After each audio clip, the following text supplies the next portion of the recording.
Welcome to our 77th podcast. Today we'll be talking about organizational design and how traditional structures may hold back successful change. This is the first in a 4-part series about building adaptable organizations. What's one thing you can do now to determine whether you should consider restructuring before it's too late? Keep listening to find out. Welcome to Harmonious Workplaces, a podcast about corporate culture, organizational change management, and workplace behavior. Harmonious Workplaces was started by independent consultants Rich Cruz, Ben Kleinman, and Cheryl Volpe to explore, challenge, and build on various organizational culture and change management concepts. It's a blend of theory and practice based on their personal and professional experiences working with companies of all sizes across various industries. If you own a business, lead a team, want new ideas about the corporate environment, or just want to listen to a group of consultants talking about how to make work more enjoyable, we invite you to sit back, relax, and dive in with us to Harmonious Workplaces. Hello, Harmonious Workplaces listeners. Welcome back to our podcast. We are in episode 77. Ben, can you believe that? No, it's amazing. We're so excited to have all of you listening for 77 episodes. That's amazing. Thank you so much for everybody That's for listening fantastic. and sticking in there. Yeah. Yeah. And Well, we always I'm talk Rich about the Cruz. one thing that you can do. The one thing that you could do is tell your friends about Harmonious Yes, Workplaces. Tell your friends about Hermie, the HR hermit crab, and help share the love. please do. And we're everywhere, like LinkedIn, YouTube, Spotify, Apple, Amazon, Mhm. any of those places you can find us. Go there, Yeah. like us, share. Please do that. Yeah. Absolutely. And let us know what you think. hmm So for those who don't know, I'm Rich Cruz. I'm an organizational development consultant. This is Ben Kleinman. Hey, Ben. Hey, everyone. So, Ben, you've been doing change management for quite a while. Yeah, for a little Right. while. And I imagine you have too, in some way, shape, or form. Some way, shape, or form. In this day and age, it's sort of omnipresent, whether we call it that or not. It's just baked into almost everything we have. Right. And with change, just like in nature, right, we have to adapt. So we thought, this month of September, we would talk about adaptable organizations, right? How can we have organizations that can adapt to all of those changes? Right. Organizations, I would find it enjoyable to extend it to individuals or functional units, since sometimes many of the people that I work with don't have control over an entire organization. So there's certainly a lot of value in adapting a small team or in, let's say, a larger functional unit versus an entire global organization of tens of thousands of people. That can be a little bit more successful and a little bit easier to manage, and certainly a little bit more under people's control. So there's value there. So we have individual, functional unit, organizational, and systemic, and obviously that's a whole different ball of yarn. Well, I appreciate that you brought that up, Ben, because when people think of org design, right, organizational design, Mm-hmm. it's like you have a hierarchy or you have a flat design, or maybe you have a matrix design. And that's like, from the textbook standpoint, that's like where it is. But there's all different ways that we can. Oh yeah, all different kinds of flavors. And it seems like, at least in the worlds I travel in, everywhere I look, every job I see, every org design, every role description, as you can imagine, is some flavor of complex cross-functional matrix. And your head sort of sees that and you go, yeah, of course. And then you wonder, exactly how cross-functional are we talking about? Exactly how complex, exactly how matrixed is it? And so then it's unpeeling those nuances. And sure. within that, you start to get a sense of how flexible the organization is with describing a role, how adaptable are the people, how adaptable is the cultural mindset or the organizational mindset, individual mindset, all of that, and sometimes it's magical when you have individual and functional unit align in their adaptability, or you have a functional unit and an organizational unit align in their adaptability, you can really do some amazing things. And then obviously the flip side of that is you sort of can change and change and change, and then you just bump up against a wall of rigidity or sort of a flexible rubber barrier of rigidity, and you sort of max out with what you can do. Well, that's just it. Like on the Maslow's hierarchy of needs, we've talked about that before, right? That second level, that's after the physiological needs, right? There's this need for stability. There's this want and desire to have something that's stable. And so when people are in a change position, right, they many of them tend to have their anxieties go up because they're from an individual standpoint, right?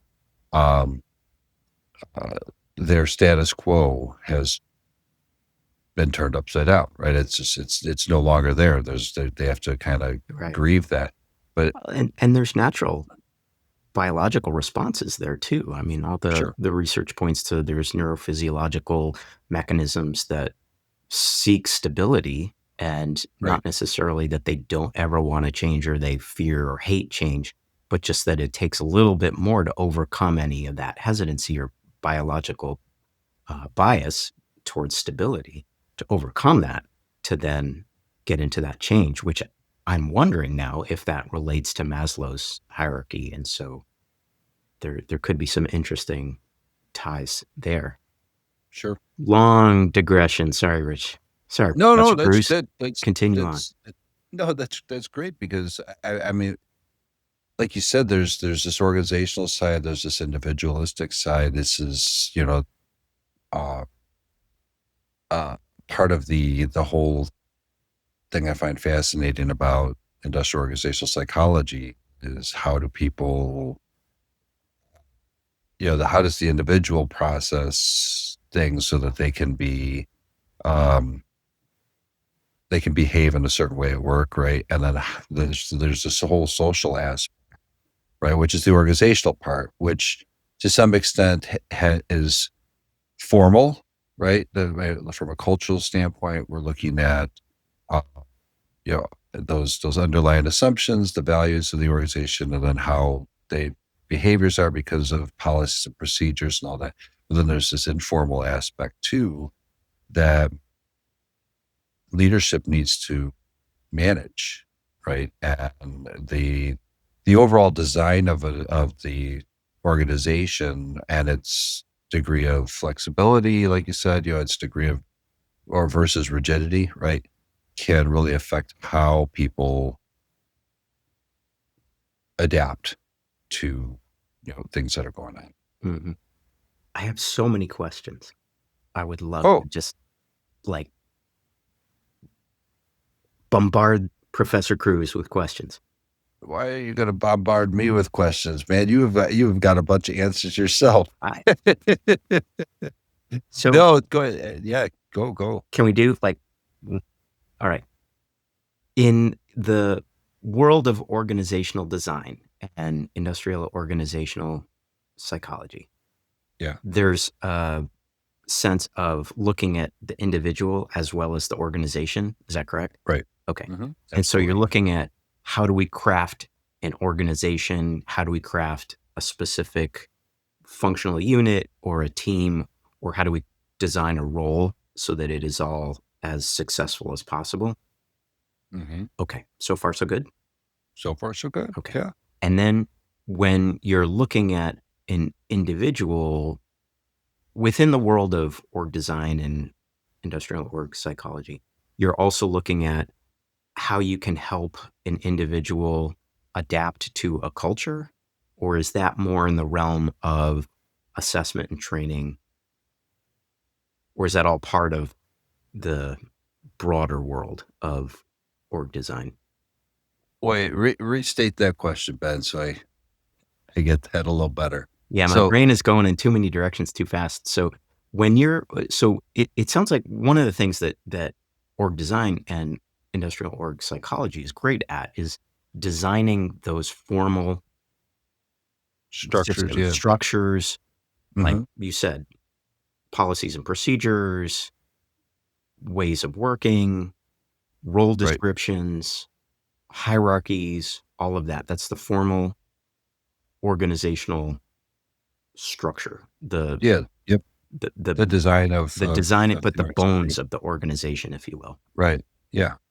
Tell me, maybe tell me more about the informal mechanisms. Is that more of how um, an organizational culture is brought to life, is supported or not supported, and sort of squeezed out of life? Is that the informal component? Yeah. So there's a pretty good model of uh, culture, right? So that culture being a system, right? And a system has inputs, Yeah. throughputs, outputs, Okay. right? And those inputs from a formal standpoint, like you said, they involve those policy procedures, some of the those more formal structures and Yep. those types of things. Informally, right? It's it comes from those values, the underlying assumptions. It comes from just the social aspects, the social connections that happen, how we interact with other people, Okay. right? Um, and so the throughput of from those inputs, right, from the formal side, you've got training and development,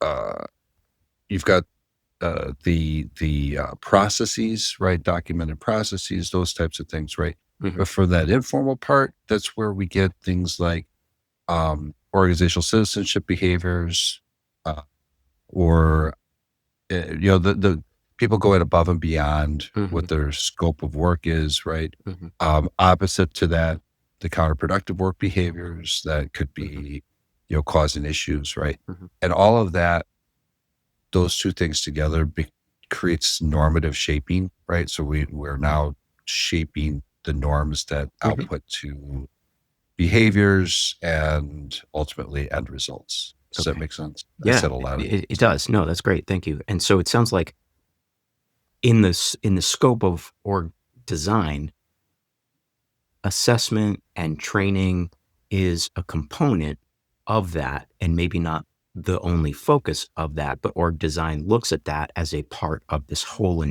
entire system. Is that right?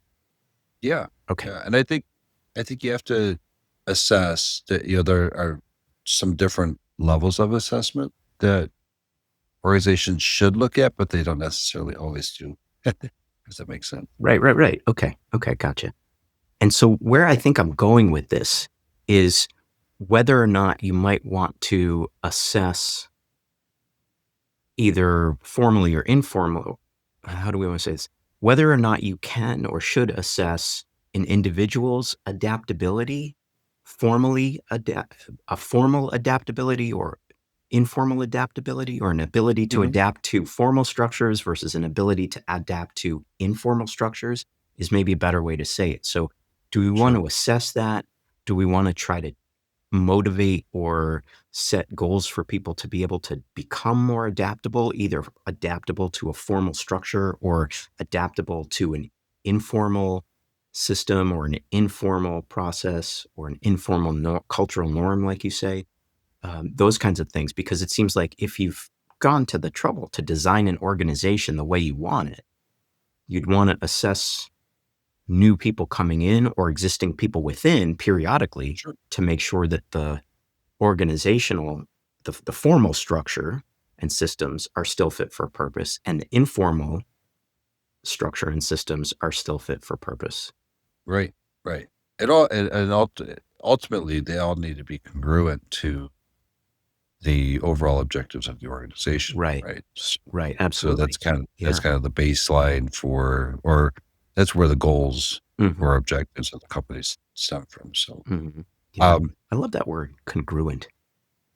you know, I have to say, I like teaching the night before, or the day before we have these, because some of those things pop into my vocabulary inadvertently. Some of those 30-point Scrabble words. Right. Yeah, those are great. Yeah, right on. Let's do this, Ben. Let's take a quick break. Okay. And then when we come back, We'll talk about let's talk about, how Hermie the HR hermit crab goes congruent. oh my gosh. Oh, if we could have Herbie on this show. You can totally see Hermie with protractors and square rules trying to figure out how to be congruent. And he Right. totally misses the point of being congruent. Then does my heart proud when you come up with things like this. There you go. Right on. All right, folks, we'll be right back. Meet Hermie the HR Hermit Crab. Laugh, learn, and lead better with Hermie. Hermie is here to tackle workplace madness with heart and humor from Harmonious Workplaces. He's perfect for HR pros, leaders, and change makers. Hermie teaches workplace lessons through cartoons and is great for team discussions and workshops. Get your copy on Amazon now. www.hermiehrhermitcrab.com. Again, that's hermiehrhermitcrab.com. And we're back. So, Ben, we're talking about adaptability in organizations. Before we went to the break, we were talking about assessing this, on an individual level, on an organizational level. Yeah. And designing it as well. And design, yeah. Sort of setting up the whole thing. Yeah. You brought in a couple of measures. Well, yes, you did. I'm blaming you. No.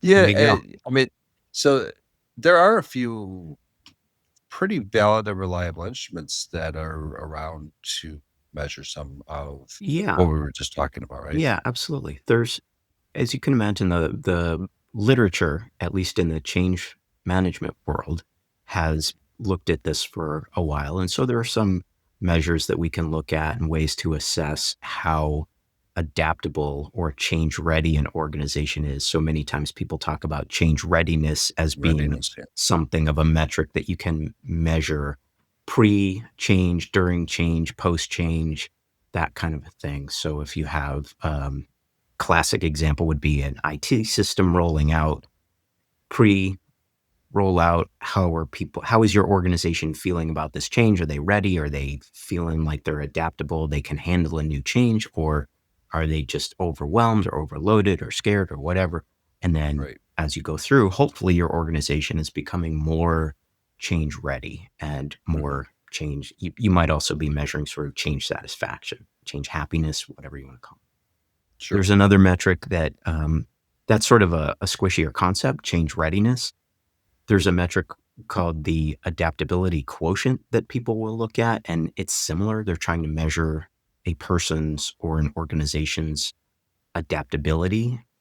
And then there's a change quotient, which the CQ, which is a little bit more specific to a person and how they are regarding change. And so it's a little bit of a blend of change readiness, changeability with emotional intelligence. And so how do you react in the face of change? How are you in terms of preparing for a change? How are you in terms of, do you change more intellectually? Do you resonate with a change more intellectually, more sort of hands-on, let's just get it done? Do you resonate with a change more in terms of your heart and sort of going after it that way? So it's trying to do some of that measuring adaptability, but it's a little bit more personal and internal, and how you then resonate with and react to and help colleagues move along. You figure out kind of how you are. And so I think in some ways it's related to some of those other metrics or personality types that we've talked about on other shows. It's just a way to recognize your own personality type and how then you can respond to and react with and help others who might have different personality types or change quotients than you do. So there's just a lot of different ways. And then you've talked about a different framework as well. Sure. Well, just to go back to some of the adaptability quotient, change quotient, change readiness in general. Change readiness in general, right? So these are individual assessments, right? That are like the individual takes. Or it could, I mean, I think at some level it's always going to be individual, because if you're running a survey or if you're polling people, you're measuring the individual. You're not going to get a functional unit response until you aggregate lots of individual Yeah. responses. There's no way for me to directly query a hierarchy or directly Right. query a system. Right. Yet maybe AI will figure that out. But for right now, what we've got is individually surveying or querying or measuring individuals, and from that we can assess an individual's adaptability or willingness to Mhm. change, readiness to change, happiness with change, and then we can aggregate that and see, is this team generally a team that is flexible, adaptable, ready to change, excited about change? Sure. Is this larger functional unit the same? Is this organization the same? Is this industry the same? And so you can start to get a bead on that as you aggregate all these things. I'm not a statistician, but I would imagine that as you get hundreds of thousands of responses, it starts to become statistically significant and meaningful so that you can say this organization or this functional unit is highly adaptive, or this individual is highly adaptive. And this Sure. individual will work well in a functional unit that is highly adaptive versus this person is highly adaptive. This organization is relatively, what would be the opposite of adaptive? Rigid or Restrictive, rigid, yeah. that kind of thing. Sure. That's not going to be a good match. Maybe we should think about hiring this individual because you like this person's qualities and experiences, but put them in a Right. different place within our organization so that they can thrive. And as an organization, we can thrive. I would Sure. imagine that's what a lot of training and assessment and org design is looking at. How do you identify the right people and put them in the right places to do Right. that kind of Right. thing effectively?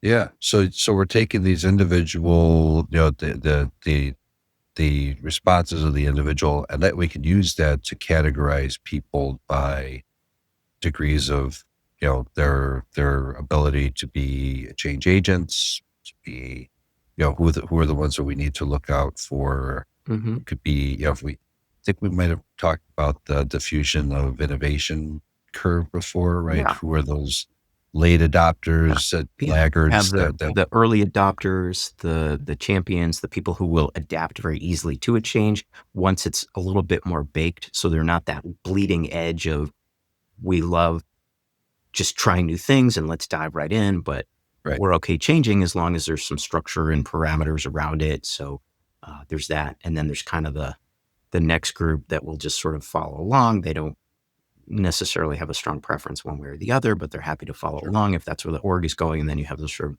much later adopters. And then very much on the tail end of that, you have, beyond just laggards, you have people who are actively resisting a change. Sure. Yeah. I know on the individual side of things, I've been in organizations, and particularly through a process where you're getting to know people, and having them take, some kind of a personality assessment, Mm-hmm. and understanding like their degree of, openness and agreeableness and the ocean. Yeah. Oh yeah. Oh, what you know what you were the first one to bring in an acronym, man. You said CQ. But I thought I defined it first, but if I did not, I am You so did. sorry. CQ change Yeah. quotient. Yeah. So Yep. tell me about You ocean. did.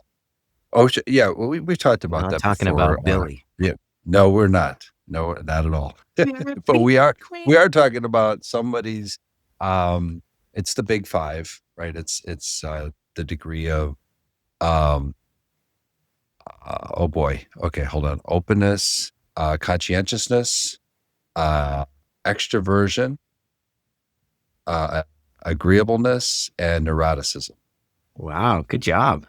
Thanks. That was, that took a little bit of brain power this morning, but and we've actually heard, or not heard, but like read a little bit recently, about agreeableness in an organization. To some extent, organizations really, really want agreeableness because they don't want to have to be resistance to Mm-hmm. things, right? Mm-hmm. But at the same time, too much of that is groupthink, and Right. You should be challenging the process to at some right. But having understanding like who in the organization are more apt to be agreeable and open and to some extent conscientious, to the organization's goals makes a lot of sense, right? Yeah. Absolutely. Absolutely. Yeah. You are just if you want, we could go down a little bit of a sidetrack just in terms of an organization might want people who are agreeable, but you don't want too much of that to where it's groupthink or just everybody nodding and saying yes as the lemmings go Right. off the cliff type of thing. Sure. Do you want to go talk a little bit about whether there can be too much adaptability or can a person in an organization be too adaptable? Boy, and that's a great question. And I'm sure that there's too much of anything is a not a great place to be. I don't know, too But much Ben and Jerry's? yeah, that'll give you a tummy ache. That's borderline, man. That's borderline. But I mean, yeah, if you're always fluid and always changing and always in a state of, well, I'm just going to go with the flow type of thing, right? Where, like, where does culture fit into any of that? If that makes sense, right? Yeah. Like, you can't, you don't, you'll never really have stability if that's always the case, Right.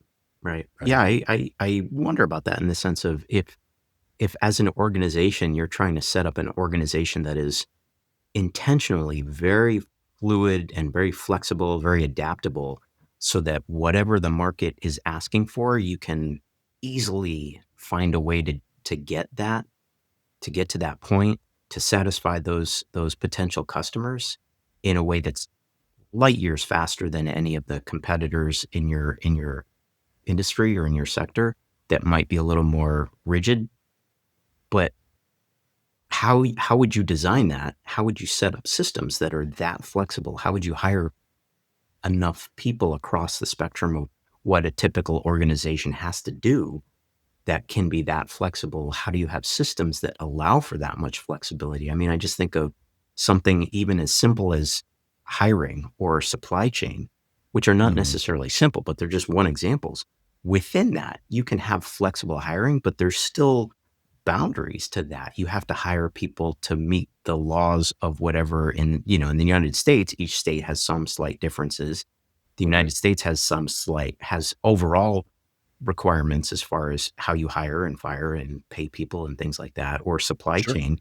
You could have a fairly flexible supply chain, but at some point you're limited by the physical construct. And so Right. even if you're delivering something online as a service or as a product that you just stream, there's still physical boundaries to that. You can only download something so fast.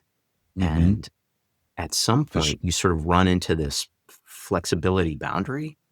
Right. And so at what point do you run out of room to be flexible and adaptable as an organization?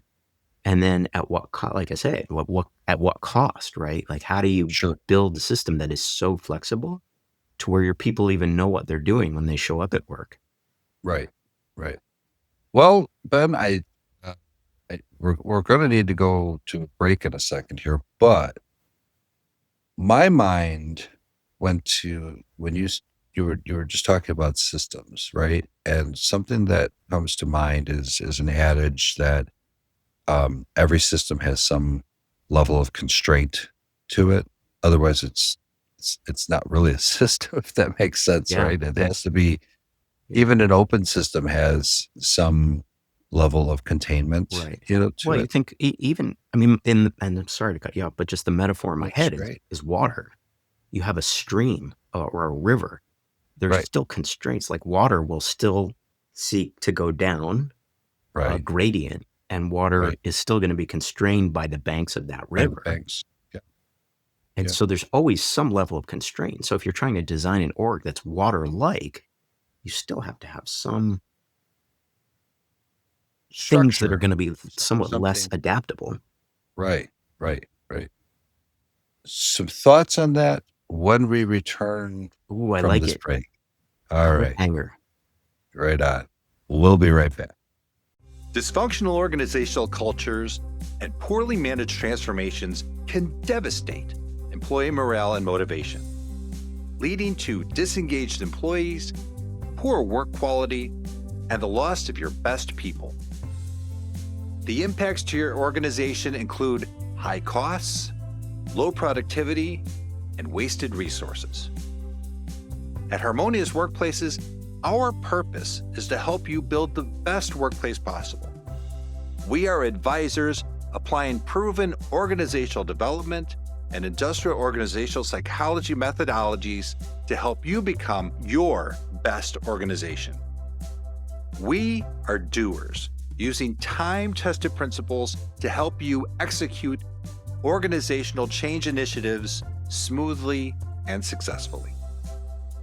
To discover how harmonious workplaces can impact your organization, visit www.harmoniousworkplaces.com and book a free 30-minute information session with one of our consultants today. Again, that's www.harmoniousworkplaces.com. And we're back. So, Ben, talking about adaptable organizations, part 1 of a 4-part series. And when we left off, we were talking about... You just teed up a monster cliffhanger. We were talking about systems, and can systems be too adaptable? There always Right. has to be some kind of constraint, Right. even in the most adaptable system, almost by definition. And so you were teeing up some cliffhangers there. So back to you, Professor. Well, the one thing that comes to mind, I think I've mentioned this before recently. I went back to reading one of Peter Drucker's management tomes, right? And there's a reason why an organization exists. Why does that organization exist? Yeah, to create a customer. A customer, right? It's always the customer. The customer is the ultimate constraint to the system, right? If it's the voice of the customer, this is what Six Sigma, the whole idea of quality Quality control, quality management, control, right? all of TQM, it. right? Total quality Total management, quality right? management, Deming, Right. managing quality, measuring quality to manage it, that kind of stuff. Yeah. And yet, I'm not sure where you're going, but I feel like I have to say, if you're talking about customers, you would have very successful entrepreneurs and business leaders, Ford and Jobs to name two, that would say most customers don't know what they want. And if you That's ask true. them, they won't know what to tell you, or they'll tell you Sure. something in reference to something that they already know.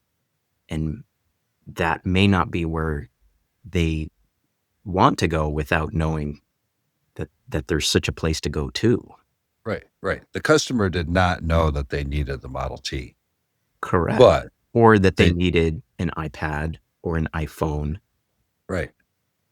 But they did know that they had some kind of a problem to get from point A to point B, or to have, The knowledge world at at your their fingertips. fingertips. Yeah. Right. Yeah. So I think from that standpoint, and we've talked about this quite a bit, right? A vision really is what is going to anchor that, the degree of fluidity that an organization has. Does that make sense? To some extent. Say a little bit more. So, if you, going back to congruence, if your vision, right, is to meet this need of the need of a customer, you're solving a customer's problem, something that the customer needs to have, right? If you're going way outside of that because you're changing directions so much, that your organization becomes something completely different than what was intended, right? Um, in other words, you're swinging away from the founder's vision or the organization's vision Yeah, you've lost of the plot. what we aspire to be, right? Yeah. That thing that's aspirational for the organization. Okay. So I guess the thing is for me when an organization is so fluid that they have changed so much to um, deviate from the vision, Mhm. right? Mhm. So is it I guess the question is it still the same organization? Is it and can they still meet any objectives? I would argue that it becomes a struggle because your objectives, the organization's goals, right, should stem from the vision. If that's Mhm. not Mhm. solid, then the dam is broken, right? The container is Well, not containing anything. if you still believe in the hypothesis that your organization is meeting the needs of a customer, and there are enough customers to make it worth your while to do that, Mhm. and that's still a valid goal, then it seems like if you've deviated too far from meeting those needs, then your uh, your organization has sort of gone off track. I'm not sure if that's the same as having an adaptable organization that Right, might alter how it meets the customer's needs, but is still going after that same need. right. Like, let's say, for example, that I think there are enough customers and every one of them needs an orange. If I go out and figure out how to make oranges for all my customers and sell oranges and all that, I might do that in any number of ways. But if all of a sudden I'm thinking, maybe I'll do some grapes, maybe a pumpkin. Now, if I haven't tested that theory with the Mhm. customers, I'm going way off. And so Way off. is that where you're Right. going with adaptability, or Yeah. Well, is that just an organization losing its direction? that's just it. And I think uh, there are some organizations that, uh, and I've seen, I mean, so many like most most small businesses go out of business within 5 years, right?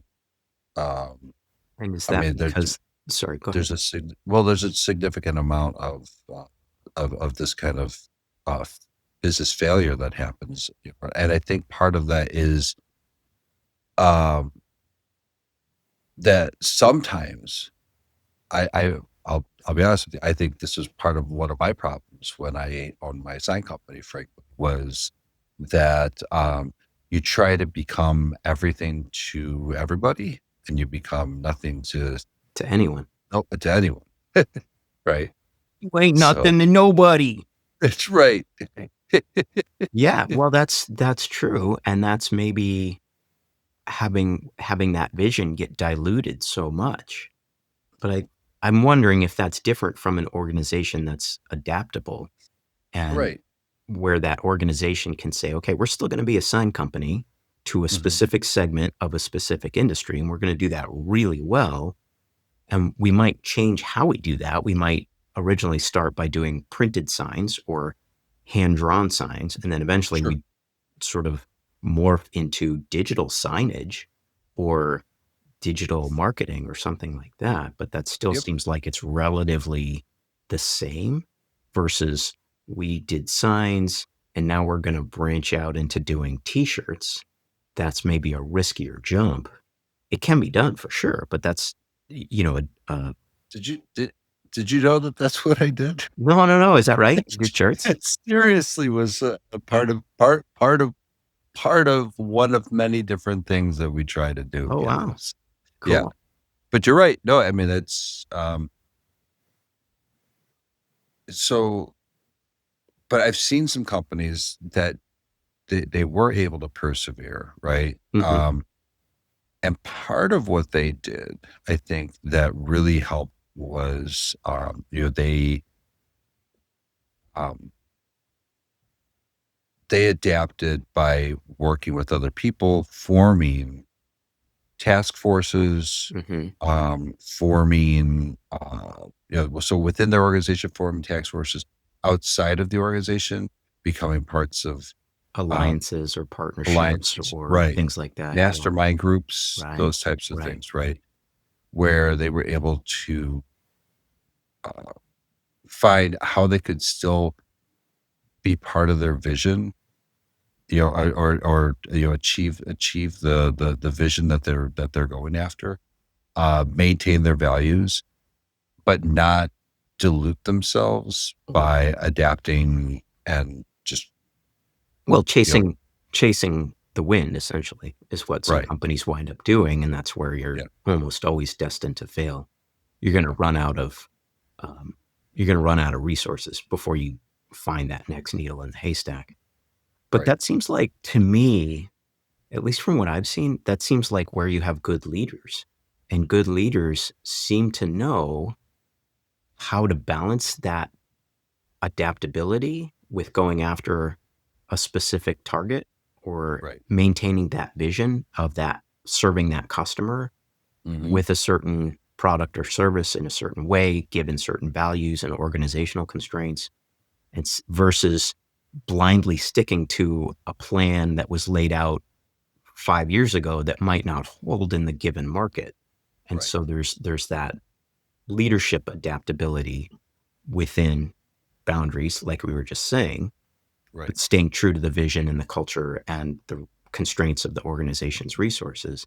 And I've seen, at least again in my experience, I feel like good leaders will care more about maintaining that vision and maintaining the culture that gets an organization to that vision versus how exactly that's done.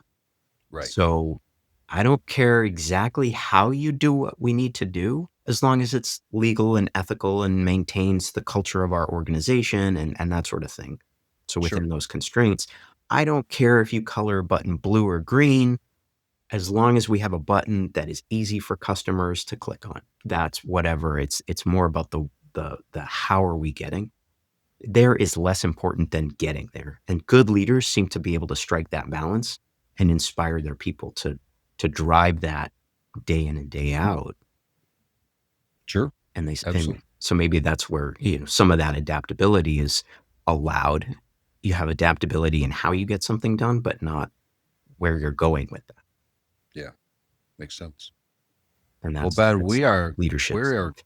just about at our time, buddy. Hmm. And are there any like final parting thoughts that we want to leave this with? I'm glad, first of all, I gotta say, I'm glad that we're having this discussion, particularly with this, put, the climate we're in right now. There's so much change happening, and after Labor Day, we're in a very significant time of the year where there's a lot of change that's happening. So, Yeah. um, A lot of organizations are teeing up what's going to happen next year. right. Yep.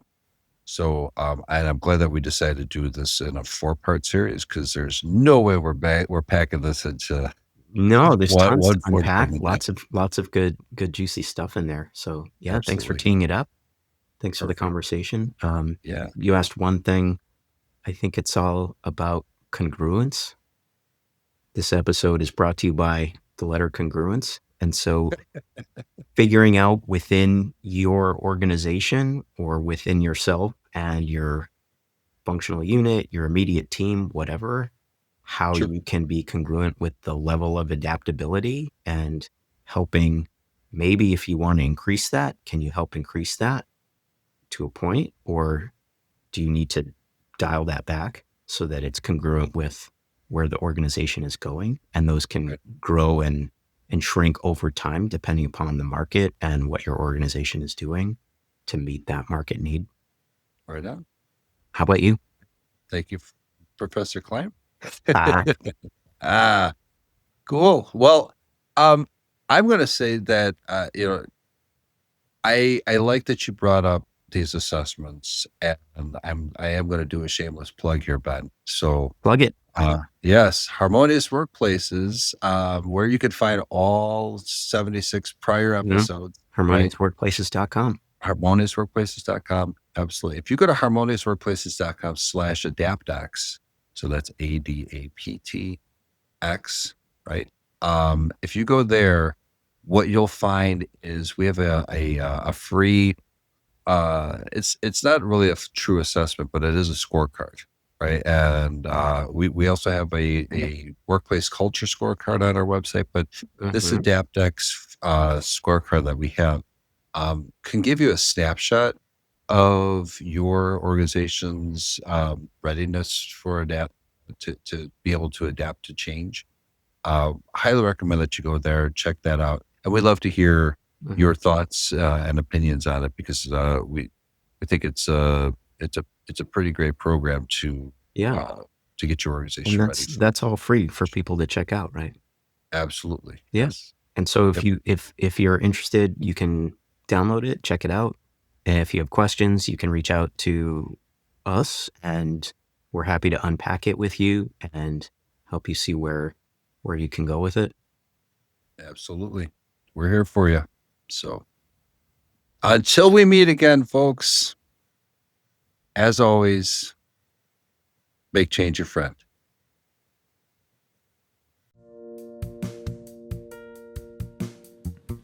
Thanks for listening to Harmonious Workplaces. You can find Harmonious Workplaces on LinkedIn, Twitter, YouTube, Spotify, Amazon, Apple, and other streaming platforms. We'd love any feedback on whatever channel you find us on. Please rate, like, and share our podcast with your network, and remember to add Harmonious Workplaces to your list of favorites to get notified about each new episode.